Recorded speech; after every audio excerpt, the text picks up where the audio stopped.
Mtazamaji wa Stein TV, karibu sana katika kipindi chetu cha mahojiano maalum, na hapa tunazungumza just wanasema wazungu a word of inspiration. Ni katika hali ya kuhamasishana na kupeana miongozo ya maisha ya namna ya kuenenda ili tuweze kupiga hatua kutoka sehemu moja kwenda sehemu nyingine, kwa maana ya kuendelea na sio kurudi nyuma. Na katika kufanikisha hili huwa tunazungumza na watu tofauti tofauti ambao wao tunawatazama kama watu ambao kwa namna moja ama nyingine wamepiga hatua katika maisha yao, na wanaweza wakatupa neno ambao tunaweza tukalitumia kama neno la kuhamasisha ama neno la mwongozo wa namna tunavyoweza kuenenda katika maisha. Na leo tumepata bahati ya kuwa na mtu ambaye pengine anaweza siwe mgeni sana kwako, lakini ni mtu ambaye tumekuwa naye katika maisha ya kawaida kwenye shughuli za kijamii. Tunakuwa naye ni mkurugenzi wa shule ya Leo, lakini pia ni miongoni mwa wawekezaji ambao wamewekeza katika mkoa wa Kagera, hususan kwenye sekta ya elimu. Na huyu sio mwingine ni Mr. J Leo kwa jina maarufu Mr. Leo. Karibu sana katika mahojiano yetu. Asante sana. Ni jina ambalo tunakufahamu nalo ni Leo. Wakati mwingine mtu anaweza akapata changamoto, jina lake ni Leo. Jina langu kamili ni J Jackson Buberwa. Okay. Sasa Leo ni jina la biashara ambalo naona limeua J Jackson. Kila mtu ananiita Leo. Lakini mimi ni J Jackson Buberwa. Mzaliwa wa hapa, nimesomea hapa. Mengine yamekuja baadaye, lakini naitwa J Jackson Buberwa. Na watu wa umri wangu mimi wananiita Mwalimu Bube kwa sababu nilikuwa najulikana sana kwa jina hilo. Jina langu. Na Leo kujaje? Leo ni wakati nataka kusajili shule. Nilitaka kwanza niite modern school, lakini sasa nikasema hapana, siwezi nikaita modern. Sasa lazima nitafute jina ambalo litakwenda na asili ya kwetu hapa. Kwa hiyo sasa nikakumbuka kwamba tulipokuwa vijana wadogo tulikuwa mtu akivaa kapendeza tulikuwa tunasema amevaa nguo za kileo. Up to date. Kwa sasa ndo nikafikiria up to date nitaje, ndo nikaja na jina Leo likapanda sana. Kumbe smartness ni kitambo sana niko hivi tangu nikiwa kijana mdogo. Babangu mimi alikuwa daktari, mama yangu alikuwa nurse. Kwa hiyo nimekulia kwenye familia ya usafi sana. You're always looking smart. Kuna mtu anaweza kaignore hii component ya maisha ya good look. Tunaona vijana wengi tunafanya kazi huko nje, na mtu anafanya kazi ambayo anakutana na watu wengi kila siku, lakini unakuta yuko hivyo yeye amevaa hivyo. Smartness kuna uhusiano na mafanikio ya mtu. Sisi kama binadamu huwa tuna judge. Tumezoea kujudge watu kuanzia muonekano, mtu anavyoongea. Sasa appearance yako inavutia kitu fulani. Mimi nilivyovaa hivi naweza nikawa karibu na mtu ambaye hakuvaa kama mimi. Sasa mimi nikaiba. Tukianza kukimbia mwenye suti hawatamfikiria mapema, watasema lazima ni yule. Kumbe inawezekana mimi mwenye suti. Kwa hiyo tunajaji. Jaji ni vitu, ni ubinadamu, ni sahihi. Tunajaji kuanzia hata kwenye mapenzi tunajaji. Hatuendi kichwa. Kwa hiyo muonekano ni kitu ambacho watu wanaweza kukutambua ya kwamba wewe ni mtu wa aina fulani. Na ndio maana kurahisisha hilo kwenye mashule wakaweka uniform. Kwa sababu kama tungeruhusu kama Ulaya na Marekani huwa hawana uniform. Wao wanavaa vyovyote wanavyotaka. Na hii inakuwa ni shida kwa watoto ambao hawawezi gharama za kuonekana na designer shoes na nini. Sisi Tanzania tukaondoa hilo. Lakini appearance, the way you look is very, very important. It attracts people. Just the way you look. Kwenye kuvaa huo unazingatia nini? Unavaa kulingana na muktadha kwamba hapa ninakwenda sehemu na vaa hivi, ama ni suti tu bado? Colors. Mimi nakwenda na colors. Yani ninajua combination ya colors. Siwezi nikaweka yellow nikaiweka na red au na blue. Hapana. Mimi nakwenda na colors, gentleman colors. Kwa hiyo ni vitu ambavyo nimezingatia. Ukiangalia nakwenda na colors zinazolenga. Na hii nilifundishwa na babangu. Sababu bahati nzuri babangu alikuwa ni mtu very very smart. Kwa hiyo ndiye aliyenisaidia kwamba the way you look is very important. Lakini akawa ananifundisha kwamba you have to go with the colors. This color goes with that color. This color. Kwa hiyo mara zote wherever I am, I think of the colors. Bas, kwa hiyo sasa nina zaidi ya miaka 60 sasa. Kwa hiyo nimepitia mahala. Ninaangalia ya kwamba hii color inakwenda hivi. Kwa hiyo smartness matters, na ukifika hata hapa shuleni wanafunzi wangu wako very clean, very smart. Na wengine wakitoka hapa wanaambia wazazi wao, I want to look like Teacher J. Kwa hiyo unaona kwamba ni kitu kile kinakwenda. Mtu ufikiria mtoto mdogo wa miaka 5 anamwambia baba yake, I want to look like Teacher J. Kwa hiyo najivunia kwa hiyo. Napenda sana.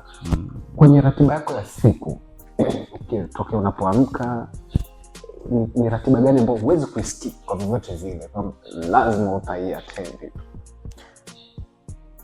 Saa 10 kamili mimi nakuwa nimeshaamka. Alfajiri. Saa 10 kamili nimeshaamka.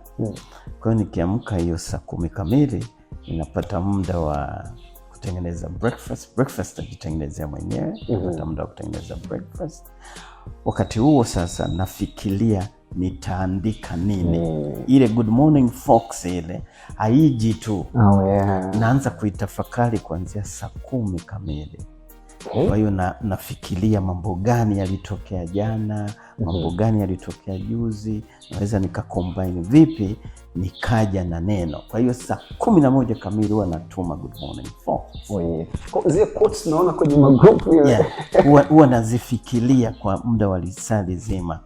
Nafikiria kulingana na matukio, kulingana na hali iliyopo, kulingana na experience. Kwa hiyo haliji tu ninakaa nafikiria. Ipo sana naweza nikaandika nikafuta hata 5-10 times ya kwamba kulingana na hali ninavyoiona. Kwa hiyo najitahidi sana kuandika kitu ambacho kinakwenda na hali ya wakati huo au ya wakati ya siku hiyo. Kwa hiyo saa 11 kamili ninatuma. Mimi ni mtu nalala saa 3. Saa 3 mimi nakuwa nishalala. Kwa unalala saa 7. Nalala saa 3 kamili nakuwa nimeshalala. Napenda kuamka mapema. Kwa hiyo nikishamaliza kutuma hiyo nakuwa nimeshamaliza breakfast. Sasa nakwenda mazoezini. Nyumbani kwangu nina yard kubwa. Kwa hiyo ninaanza kufanya mazoezi. Lazima nifanye mazoezi for 1 hour. So that I can keep the look. Sure. I like it. Kwa hiyo tunafanya mazoezi risali zima. Nikitoka hapo nakoga. Saa 1 kamili mimi nakuwa nimeshafika kazini. 1 kamili nimeshafika ofisini. Kwa hiyo mimi hiyo inanipa muda kupanga mambo nitakayofanya siku hiyo. Kama kuna mikutano, kama kuna nini, lakini muda mwingi napenda sana kuwa shuleni na vijana wangu. Napenda kuona wakati wanaingia, wanajisikiaje. Nina uwezo wa kutambua kwamba huyu mwanafunzi ngawaje wazazi wake wamemtuma hajisikii vizuri, anaumwa au kuna kitu kimetokea. Unajua watoto wa mimi nawaitaga small people.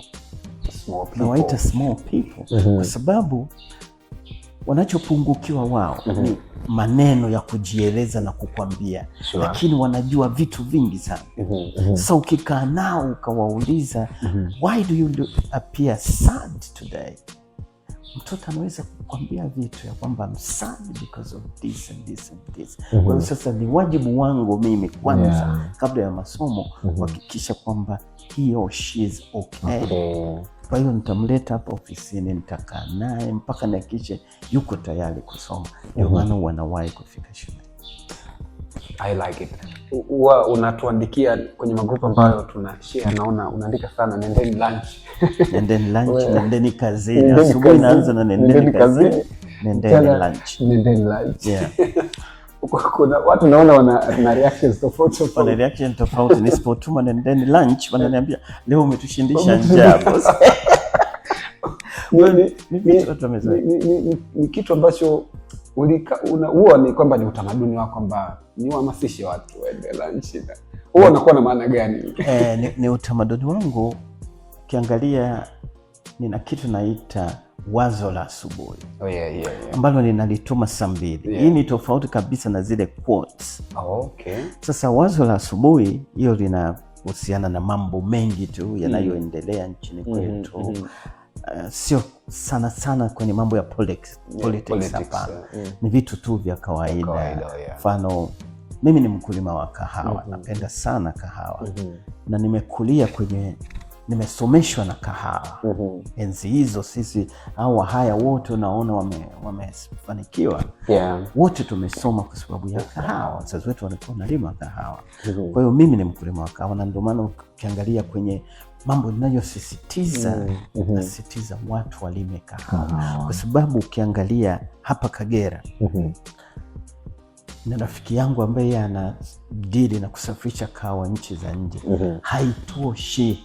Yani dimandi ni kubwa, kahawa ni kidogo. Na uzuri wa kahawa ni kitu ambacho of course bei zinapanda na kushuka, lakini kahawa ni kitu ambacho una uhakika nacho kuliko vitu vingi. Ukishapanda kahawa yako ukaiweka vizuri, ukianza kuvuna mwaka wa kwanza, una uhakika wa kuvuna na mwaka wa pili na watatu na wanne, ni kitu endelevu. Alafu ndio maana nilikuwa sipendi sana watu walime hizi pine trees. Kwa sababu unapolima pine trees hazipatani na mazao mengine yanaharibika. Lakini kahawa inapokwenda na mahindi na maharage na nini kila kitu. Alafu ni zao la uhakika ya kwamba mbona make some money.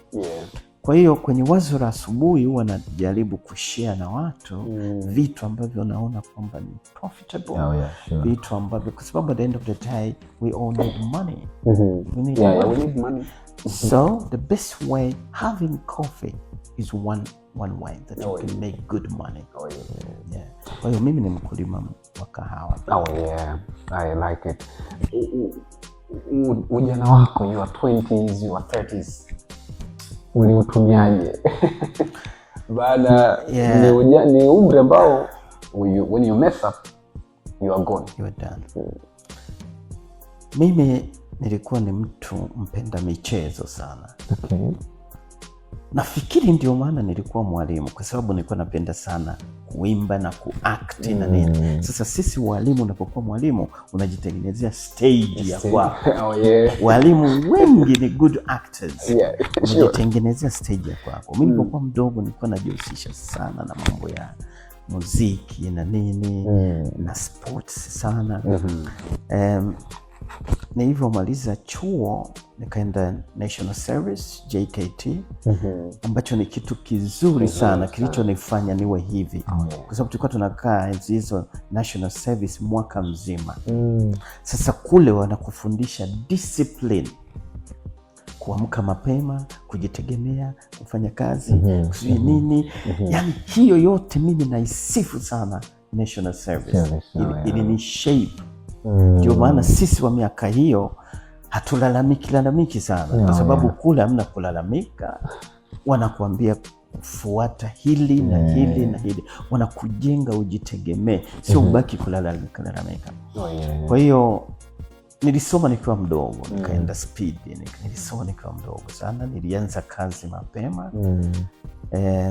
Kwa hiyo nilikuwa mwalimu hapa. Baadaye nilipata chance ya kwenda Dar es Salaam International School kufundisha pale. And that's where I met my wife. Kwa hiyo yeye alikuwa ni daktari pale shuleni. Sasa mkataba wake ulivyokaribia kuisha kama mwaka mmoja, and we were, you know what I mean? We were boyfriend and girlfriend. And akaniambia kwamba we have to go together to Europe. He was a foreigner. She's Swedish.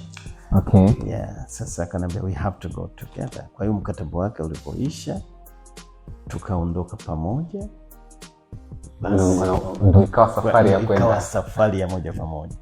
Lakini sasa ukishafika Ulaya kule, Elimu zetu za huko hawaziamini sana. Yaani inabidi uanze shule upya kule, uanze shule upya. Kwanza watakupa mtihani, wanaona kwamba this is missing. Kwa hiyo inabidi uanze upya. Sasa ukisomea kule, wanakuona kwamba wewe sasa ni wa kwao na umeiva sana.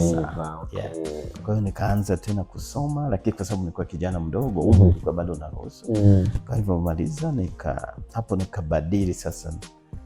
Nikaacha mambo ya ualimu, nikasoma mambo ya economics. So I got a good job. Kazi nzuri tu. Basi kutoka hapo nika win. Hiyo ilikuwa mwaka gani? 1996. Ni zamani sana. 1996. So for how long did you stay in Europe? For 24 years I stayed in 24 years. For 24 years I stayed in Europe. Working for 24 years. That's a long time. And back then Ulaya ilikuwa bado inahitaji watu walikuwa wanahitajika sana kwa kazi mbalimbali. Sio kama sasa hivi unaona wanafukuza watu kwa sababu watu warudi kwao. Lakini wakati ule walikuwa bado wanahitaji watu. Wanakaribisha watu wengi sana ukiwa na skill fulani. Wakishajua kwamba wewe ni engineer, wewe you are a teacher, you are a nurse, you are this, walikuwa wanataka watu kama hao. Experience ya wewe kuwa Ulaya, vijana wengi wanatamani maisha hayo, wanafikiri pengine Ulaya kuna maisha mazuri yale ambayo tunayaona pengine kwenye screen, wanafikiri ndio yalivyo. Ni fursa zipi zipo Ulaya, lakini pia changamoto ambazo ungependa mtu usitamani kwenda kule? Fursa kwa sasa sio nyingi sana kama kipindi chetu sisi. Sure. Ulaya sio rahisi namna hiyo. Hapa mimi naweza nikaja kwako nikasema brother nipe buku. Sure. Wakanipa buku. Ulaya hiyo haipo kwa sababu every penny counts. Every penny counts. Mzungu ategemei kupewa kitu chochote na mtu. Serikali ndio, serikali za Ulaya ziko tofauti kabisa. Lakini naangalia Ulaya, siongelei Marekani. Marekani hiyo ni vitu tofauti kabisa. Ulaya wana social system ya kwao ambayo wakisha kukaribisha kwenye nchi yao. Mfano unafanya kazi. Kazi ile ikiisha, kwa sababu wa Ulaya kazi zinaisha kwa sababu ya technology na nini. Ile kazi ikiisha, wakati bado unatafuta kazi nyingine, serikali inaweza ikakusupport. Ikakulipia kodi ya nyumba, ikakupa pesa ya kula na nini. Marekani hiyo haipo. Sasa hiyo ndio tofauti ya Europe. Lakini Europe sio rahisi kwa sababu lazima ufanye kazi. Hamna kitu cha bure. Na Europe unayoiona kwenye TV ile sio hiyo. Unaona majengo mazuri na nini, of course serikali, majengo yote yale ni ya serikali na nini. Lakini life ya kusema utatumia tu, watu wanakunywa kubaba. Sisi Afrika tuna life. Ulaya tunakwenda kutafuta, ukizipata. Life is in Africa. Life is in Africa. Sisi tuna life kwa sababu ya ushirikiano tuliokuwa nao. Mimi naweza nikakukuta bar na wewe nikakaa nisema bro vipi safi, tukaanza kule mpaka mtu akujue. Uwezi ukaongea tu na watu mpaka mtu akujue. Kwanza ukimvamia mtu akwambia haya kwanza anakuangalia sasa, do I know you, anakuuliza. Sisi hatuna muda wa kuuliza do I know you, brother vipi, safi. Mnakaa hapo mnaanza kutia story. Kwa hiyo kule kuna ule loneliness. Watu wengi wako very lonely kwa sababu kila mtu ana life yake. Ndio maana unaona watu wote wanafuga vimbwa, wanafuga vipaka. Kwa nikupe story moja. Nimekwenda kumtembelea mtu mmoja Ulaya na nilikuwa na wife, tumekwenda kumtembelea mtu fulani. Huyo alikuwa ni kijana, tuseme kijana na miaka 45, 46. Alafu akaniambia, let me call John so that you can meet John. Mimi najua John ni rafiki yake anaishi naye. John ni kimbwa kinakuja pale, ni kijona na this is John. Sasa anavyoongea na John utafikiri ni mtoto wake, ni mtu anajua kumwambia John, sit down, would you like this? Yani unaona kabisa yuko serious, vitu ambavyo sisi hatuna kwa sababu sisi tumezungukwa na watu. Sasa kule wana life hiyo, ngaji wanasema kila mtu ajali mambo yake sawa, lakini kuna wakati una feel lonely sababu watu hawako hivyo. So kwa mtu anayetamani kwenda kule, make sure you have something to do. You have something to do. Uwezi ukaenda tu mambo ya kuvamia, si unavamia meli. Hapana. Lazima kwanza uwe na kisomo fulani. La sivyo ukifika huko utaishia kusafisha vyoo tu vya wazungu. Sasa najiuliza, nimetoka Bukoba mpaka Ulaya nikasafishe vyoo, wakati Dar es Salaam na Bukoba manispaa vyoo vimejaa. Kwa nini sisafishe vyoo vya manispaa? Ukifika huko cha kwanza lazima usome kusudi sasa upgrade, upate kazi zinakuwepo, lakini zinabidi uwe umesoma, ucompete na watu lazima uwe smart. Na wazungu wakiona uko smart watafanya lolote kusudi wakupe kazi, uoneshe smart wako. Nimependa umetupa experience. Kwa mtu ambaye anatamani kwenda Ulaya, mark these words. Lazima uone kitu cha ziada cha kufanya uishi kule at a competition level. Kwa hiyo sio rahisi kama tunavyofikiri. Tuzungumzie connection. Upo kwenye forums nyingi na kuona, lakini mara kadhaa tumekuwa tukikutana kwenye matukio ambayo ni corporate events, ambazo ni executive, lakini kwenye matukio ya kijamii ya kawaida upo, matamasha, mabonanza, na mara zote umekuwa kwenye front line. Mimi nikiona huwa najifunza, nasema this man sio wa kawaida, sababu huwezi kuwa mtu wa kawaida ukakaa kwenye matukio kama haya na nafasi kama hiyo. How do you get connected kwenye watu wengine na the power of connection kwa mtu ambaye anafikiri anaweza kufanya vitu peke yake? Baba yangu aliniambia kwamba you can't succeed alone. In order to be successful, you need a group of people to be successful. Sure. Ukisikia mtu anakuambia, unaona haya mafanikio nilionayo ni jasho langu tu, ni muongo.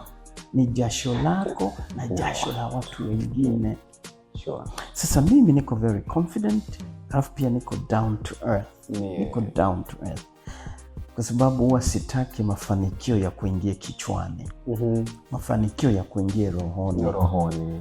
Yakikuingia kichwani utafikiri kwamba mimi ndio mimi, I'm all that. Hapana. Kama again, ya kuingia rohoni, yasikuingie kichwani. Yakikuingia kichwani utajiona kwamba mimi ndio mimi, I'm all that. Lakini yakikuingia rohoni utajua kwamba huyu next time atakuwa kama mimi. Kwa hiyo kazi yako ni how do I support this person to succeed? Kwa sababu mimi siwezi kumiliki biashara zote za dunia hii. Siwezi kumiliki pesa zote za dunia hii. Siwezi kumiliki vyeo vyote vya dunia hii. Kwa hiyo kama mwenzangu naweza kumsaidia na yeye akapanda, I'll do it. Ndio maana mimi system yangu ni kwamba if I can love, I will love 100%. If I can help, I will help 100%. If I can share, I will share 100%. Sio nusu. Kwa sababu inabidi na wenzio watupa. Sasa unaponiona kwenye forum hizi, nimekutana na watu ambao wameniamini. Sure. Nimepata bahati ya kufanya kazi na watu mbalimbali ambao wanafeel kwamba Mr. Leo naweza nikamtumia hapa na jambo likaenda. Nakupa mfano Madamu RC. Madamu RC huwa anatafuta uwezo wa kila mtu. Ukiangalia watu wote waliomzunguka ni watu wa kawaida, lakini ambao wanaona kwamba wanaweza wakafanya kitu fulani kwenye jamii. Kwa hiyo anakupa majukumu. Mimi sio mfanyakazi wa serikali. Lakini unaona ninakaribishwa kwenye vitu mbalimbali kwa sababu watu wale walionizunguka wanaona kwamba una potential. Yes, he can do something for us. What can he do? Kwa hiyo wananipa vikazi kwamba simamia hili. Na wanaona hilo nimeliweza, next time wanasema simamia hili. Simamia lile. Kwa hiyo Madam RC wanampenda sana kwa sababu haogopi kukupa kazi. Anasubiri matokeo. Na sasa ukishapewa kazi na mtu kama yule ambaye ni mtu mkubwa sana kwa level yake, jua kwamba amekutrust. So you'll do anything not to let her down. Lazima uhakikishe umedeliver. Kwa hiyo niko kwenye sports, niko kwenye hili, ni kwa sababu niko confident but also trustworthy. Ukipewa kazi ukapindisha ili mradi iliende, people see it, they'll never give you that chance again. Kwa hiyo you have to be trustworthy. Watu wa kuamini kwa sababu na wewe unajua. And that point takes us to the other point that ambao nitaka tuzungumze. Umezungumza ukipewa kazi onyesha matokeo. Rika letu la vijana tumekuwa tukilalamikiwa kwenye issue ya uaminifu. Kuna watu wanapewa miradi mikubwa, kazi kubwa, lakini wanashindwa kudeliver kwa kukosa kitu ambacho tunaweza tukasema ni discipline. Tupo katika karne hii ya 21. Ni karne ambayo haitaji, of course ni karne ya matokeo. Sio bla bla bla bla. Nataka tuone results kwenye kile unachofanya. Vijana ndio population kubwa sasa hivi na tupo kwenye ndio topic. Vijana tunakosa nini katika karne ya 21? Vijana mnakosa discipline. Mnakosa discipline ya muda. Mnakosa discipline kwenye pesa. Mnakosa discipline ya kazi. Mnakosa discipline. Everything is discipline.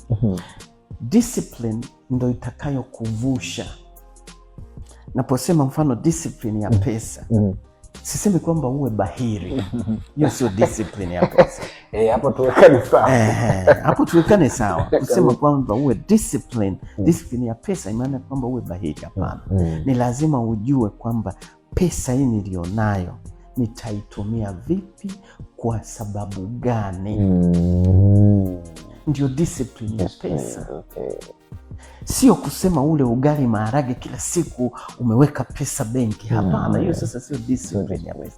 Discipline ya pesa ni kwamba hii pesa nilionayo niitumie namna gani ili iweze kunifanyia vitu vingine. Uwezi ukasema kwamba nikifikisha milioni 200 nitafanya hivyo. Milioni 200 haiji overnight.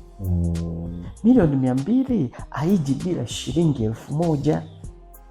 Sasa hiyo 1000 utaifanyaje kusudi iwe 5000, iwe 10,000, iwe 20,000 mpaka ifike bilioni 200? Hiyo ni discipline ya pesa. Sasa wewe una shilingi 5000 ndio umeipata. Unaweza ukaicontrol 5000 kusudi utumie 1000, 2000 uiweke mahala ikuzalishie 1000 na 2000 uitunze. Unaweza? Mimi nimeona nyinyi vijana, kijana ana 5000 anaitumia baa yote 5000, alafu kesho yake anakuja anasema bwana nimetumia pesa yote nimeshia, nipe buku. Umekosa discipline ya pesa. Kwa sababu iwapo kesho yake unaomba buku, umekosa discipline. Lazima uwe na discipline. Cha pili, uwe na discipline ya muda. Muda wa kazi ni masaa fulani. Ni kuanzia saa 1. Lazima uwe kazini saa 1. Na sio uwe kazini tu unachati kwenye simu bila sababu. Kama kuna kazi inayohusiana na simu, sawa fanya. Nikupe mfano mdogo. Mimi napata watu wanaokuja kwenye field hapa ya ualimu, wanaomba ya kwamba tunaomba vijana wetu wafanye practical work for 3 months. Wanapofika hapa nawaambia muda wa simu ni break, coffee break saa 4 au lunch break saa 6. Bwana ugomvi. Ninawaambia simu zote zikae pale, lakini vijana ni kama wanawashwa, anawashwa, yani unamuona kabisa yuko darasani lakini akili haiko hapo, anawaza simu. Hiyo simu ni kuangalia nani kanitumia message, ili ni chat na nani, sio kusema inamzalishia pesa. Sasa unapofika saa 4 namwambia okay, ni coffee break, mnaweza mkasika wanavyokimbia kubeba simu zile kusoma. Kwa hiyo sasa hiyo ni discipline, lazima uwe na discipline ya kazi na muda. Kwenye kazi ufanye kazi, kwenye simu muda wa simu ni simu. Labda kama unaitumia hiyo simu kukuzalishia pesa, and it is fine. Lakini sio kuwa kwenye Instagram na Facebook na top nini na nini. Kwa hiyo mimi wanajipa muda ya kwamba nina discipline ya kazi, discipline ya muda, discipline ya pesa, lakini pia na discipline ya kwamba nikisema hiki nitakifanya, I'll do it for 100%. If I can't do it, I'll tell you I can't do that. Sasa uwezo ukanipa kitu nikasema let me try. Let me try, hapana. Sasa ni bora umwambie mtu kwamba hiki sitakifanya. Iko kumwambia let me try, alafu anakuja mtu anakuta hujafanya kitu au umevuruga, umemharibia muda wake. Ni bora ungemwambia kabisa kwamba hiki sikiwezi kwa sababu fulani na fulani. Kwa hiyo ni discipline. Sasa nini vijana mnalaka discipline? Kwa sababu mnachanganya vitu vingi. Kachumbali. Vyote unataka unachanganya vitu vingi. One thing at a time. One thing at a time. Hiyo ndio inayowasumbua nyinyi. Muda mwingi vijana mnautumia kwenye vitu ambavyo haviwazalishi kitu. Angalia mtu yumo kwenye Instagram anamfuatilia Zuchu na Diamond. Zuchu na Diamond hapo wao wanatengeneza pesa. Wewe umetengeneza pesa ngapi kwa kuwafuatilia mtu? Wanao ni follow. Wewe umewafollow wale, umepata nini kwenye kuwafollow? Umejifunza kitu? Hapo ndipo mnakosea. Discipline is very important. Mafanikio yoyote lazima uwe na discipline. Nidhamu ya pesa, nidhamu ya muda, nidhamu ya kazi. Kila kitu kinahitaji discipline. That's how you win. Nikikutazama ninajaribu kuimagine kama ungekuwa unafanya kazi kwenye taasisi, labda tuseme taasisi yoyote, na unakaa kwenye ile huduma ya ile meza ya huduma kwa wateja. Meza yako ingekuwa inajaa wateja. Kwa hiyo ninataka kwenda kwa Mr. J kwa sababu ya namna unavyozungumza. Nakumbuka hata wakati nakutafuta ilikuwa ni one call away, hakukuwa na vikwazo. Customer care ni kitu cha muhimu sana. Kitu cha muhimu. Ngoja nikwambie kitu. Huwa mimi napiga picha ya kwamba mimi nina shule. Mfano wewe una hotel, mwingine ana bar, mwingine ana duka. Kuna mashule mangapi? Mengi tu. Kuna bar ngapi? Nyingi tu. Kuna hoteli ngapi? Nyingi. Jiulize, kwa nini mtu kaacha bar zote kaja kwenye bar yangu?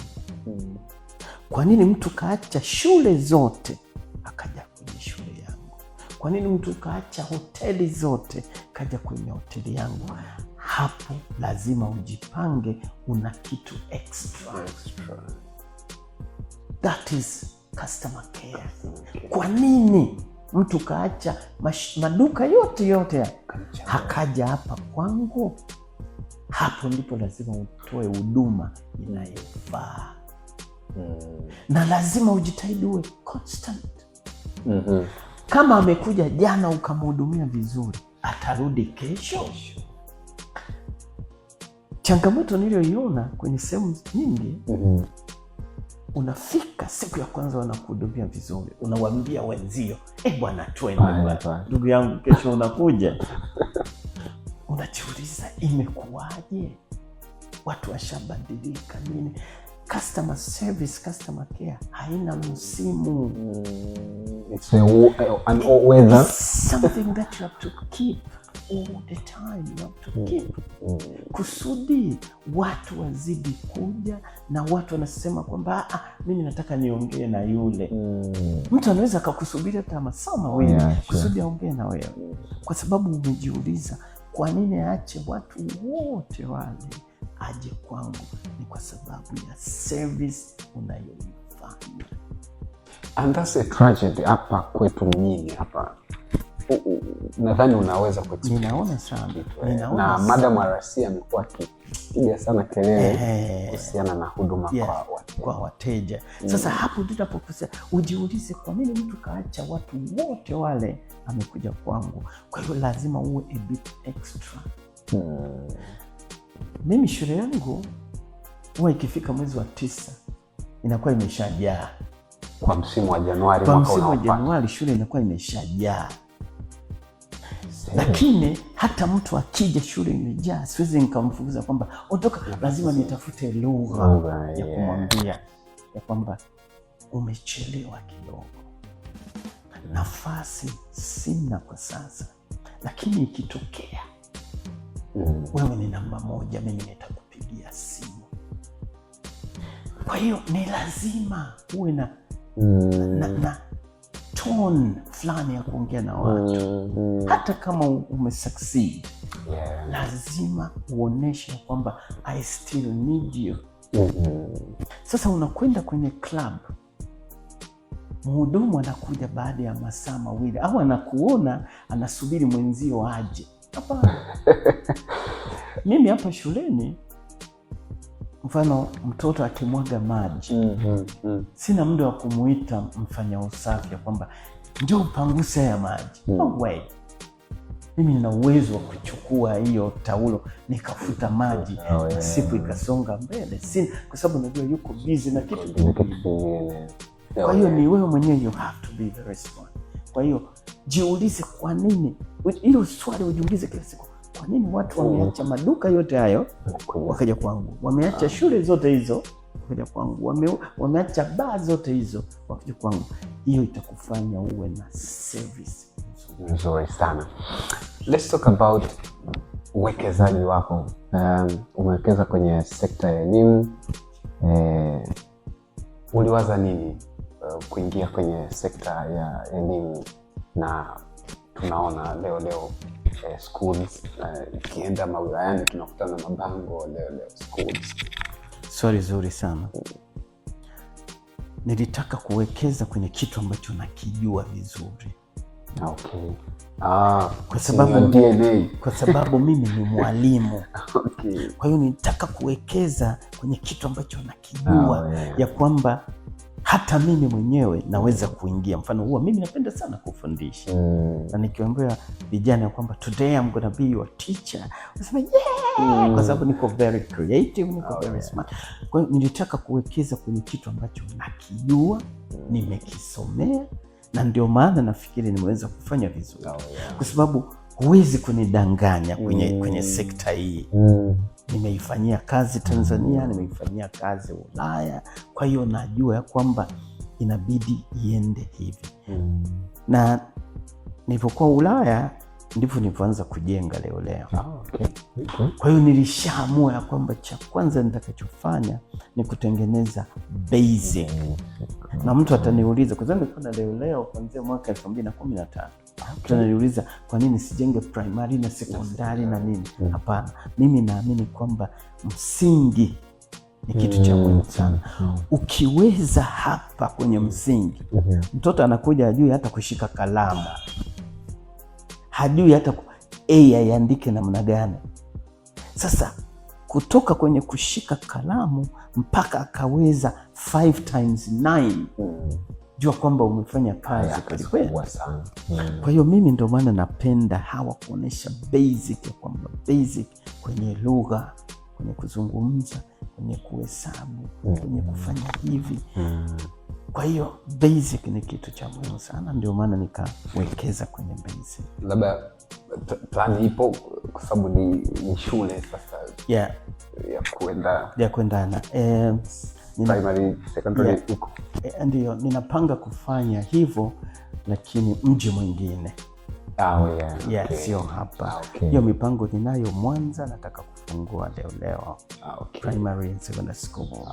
Sasa lazima upanue. Nimeona wazungu wao, unakuta mzungu tuseme ana duka linaitwa leo. Ana duka leo Bukoba, leo Mwanza, leo Morogoro, leo Dar es Salaam. Ndivyo wanavyofanya wenzetu. Yani unakuta kwamba kila mji ukienda kuna leo shop. Ndivyo walivyoweza wenzetu.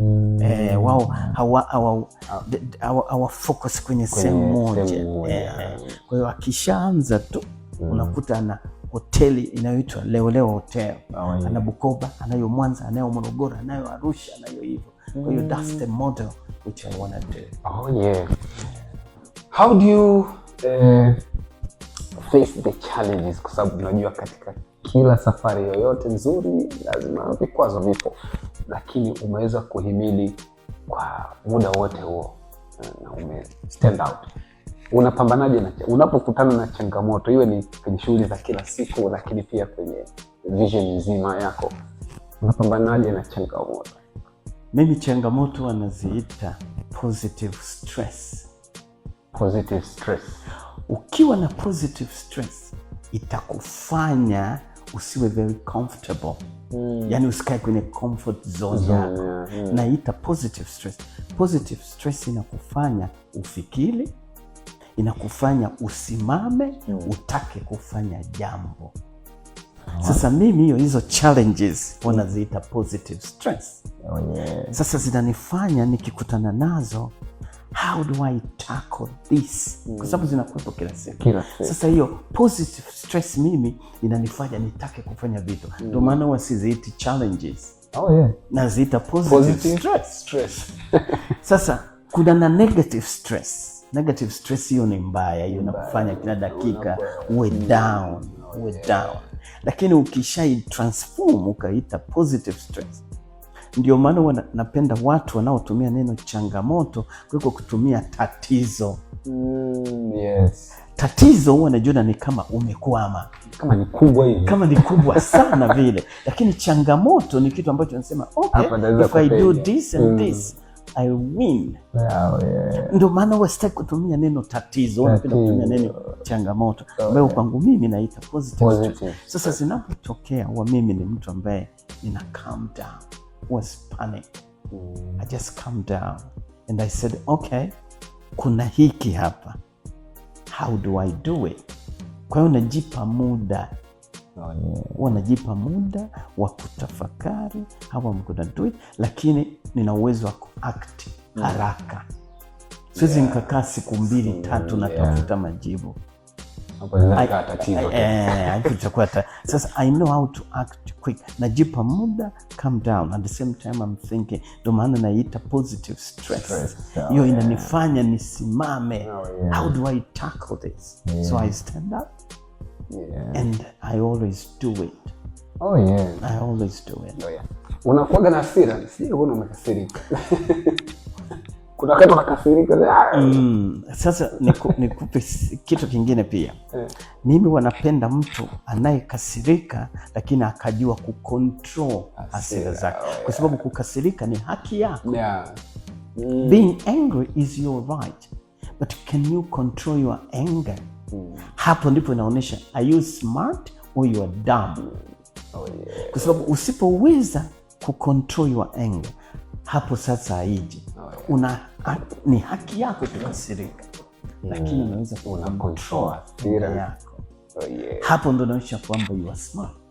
Sasa mimi huwa sikasiriki sana. Hapana. Siko hivyo sana. Kwa sababu mimi ni mtu ambaye I know how to control things. Kwamba I control. Ukiniudhi sana, baba yangu alishaniambia kwamba ukiona kwamba kitu hiki kitakuudhi, can you try to walk away? Or can you tackle it in a different way? Kwa sababu mtu anapokasirika ana sababu. Sasa ni lazima wewe uwe mtu ambaye unataka kudissolve hiyo. Ndio maana mimi nasema haki haiji bila amani kwanza. Penye amani ndipo haki itafanya nini? Inazaliwa. Ukikuta watu wanapigana, kwanza uulize nani mwenye haki? Lazima uwatulize kwanza, bwana, hebu acheni. Sasa wapakisha kuwa na amani, ndipo sasa unaanza kuuliza kimetokea nini? Hapo sasa ndipo tunapokosea sisi wenye mashule. Watoto wakiwa darasani, ukisikia watoto wanaongea, jua kwamba hali ni sawa. Lakini ghafla ukisikia watoto wamekaa kimya, kimbilia ukachungulie, kuna kitu kibaya kimetokea pale. Umenielewa? Kwa hiyo huo ndo maana nasema lazima ije amani kwanza. Haki ndipo itakuja. Watu wakishatulia, ndipo sasa unauliza tatizo ni nini? That's how you do it. I get it. Nakushukuru sana Mr. J leo, na kuna position yako moja nafikiri nitakuwa nimesahau kuitaja kwenye intro, kwenye hii shirikisho ya shule sio za serikali kama Moscow. Yes, ni mwenyekiti. Ndio. Mimi ni mwenyekiti wa mashule watu binafsi ya hapa Kagera, ambapo kazi yangu mimi ni cha kwanza ni kuwapa information ambazo labda zimetoka wizarani au wapi, kwa sababu nazipata mapema. Jambo la pili, kama kuna challenge fulani kwenye shule, kuna challenge fulani ambayo mimi naona kwamba ninaweza kusaidia. Mfano kama kwenye local government ya hapa, tuseme mfano traffic mkuu RTO anataka magari yote yakaguliwe shuleni. Kwa hiyo ananipa habari. Kwa hiyo mimi nakuwa ni rahisi kutoa habari kwa wengine, bwana tupeleke mashule yetu kakaguliwe. Lakini pia kuhakikisha kwamba shule zetu zinafanya vizuri. Ipo sana natembelea mashule ya kwamba hapa kuna nini, mbona tufenda vizuri hapa, tufanyeje ili tuwe na pass mark ya juu ili wanafunzi wetu waelewe vizuri. Lakini na kuhakikisha kwamba shule zetu ziko safe. Mfano kama hizi shule za mabweni, serikali inataka mabweni yajengwe kwa aina fulani. Kwa hiyo hapo lazima tuhakikishe kwamba kweli kuna security kwenye shule. Pia kuhakikisha walimu wanalipwa mishahara yao kwa wakati, vitu kama hivyo. Mimi nakupongeza sana na asante sana kwa kazi kubwa ambayo unaifanya, na tunakuombea mafanikio zaidi na zaidi, na uendelee kuwa inspiration kwa generation hiyo wanaita sana Gen Z. Nawapenda sana mimi Gen Z kwa sababu Gen Z ni watu ambao kwa umri wao wanajifikiria wao kwanza. Elewa siri. Gen Z ni watu wanaojifikiria wao kwanza, hawafikiri mtu mwingine. Ni umri kwanza miaka 20-25 unajifikiria wewe, kwa sababu una struggle, unataka kutoboa, mnasema vijana unataka kutoboa, unataka kusucceed. Gen Z wanajifikiria wao kwanza, wafikiri vitu vingine. Kwa hiyo sio kusema ni generation mbaya, ila ni generation inayotufanya sisi tuanze extra mile. How can we do to help them? Huu ukosefu wa ajira ni worldwide, dunia nzima ina changamoto ya ajira. Kwa hiyo sasa inafanya watu kama wenye umri wangu mimi, watu walio kwenye position, tufanyeje ili angalau tupate baadhi ya ajira kwa vijana. Wale waliojiajiri tunawasapoti namna gani? Je, tumewawezesha ili wajiajiri, au tunasema tu vijana mjiajiri? Tumewasaidia vipi ili vijana wajiajiri? Mimi wanajitahidi kuajiri watu hapa kusudi maisha yaende, na wakiweza kusonga mbele wanapenda sana. nasema nataka kufanya kitu fulani, go ahead and do it. Oh, yeah. Kwa hiyo Gen Z ni generation ambayo inakufanya uthink extra mind. Oh, yeah. Usiwe comfortable. Sure. Hawapaswi kupuuzwa. Hawapaswi kupuuzwa kwa sababu hata mimi nilipokuwa 25 I was so stubborn. Mimi nilikuwa very stubborn kwa sababu nataka vitu vifanyike haraka. Thank you so much, Mr. J. You're welcome for hosting us here. You're welcome. Mtazamaji wa Stein TV, you will have to pardon us. Tumezungumza Kiingereza na Kiswahili ni kwa sababu mtu ambaye tumekuwa naye ni mtu ambaye yupo comfortable kwenye lugha ya Kiingereza, lakini kwa sehemu kubwa nafikiri tumezungumza kwa Kiswahili na umepata a word of inspiration. Chukua yale ambayo yamezungumzwa hapa, yatakusaidia kwenye safari yako ya mafanikio. Mimi ni Amos Muzee, tupatane wakati mwingine kwenye A Word of Inspiration. Tutakuwa na nani?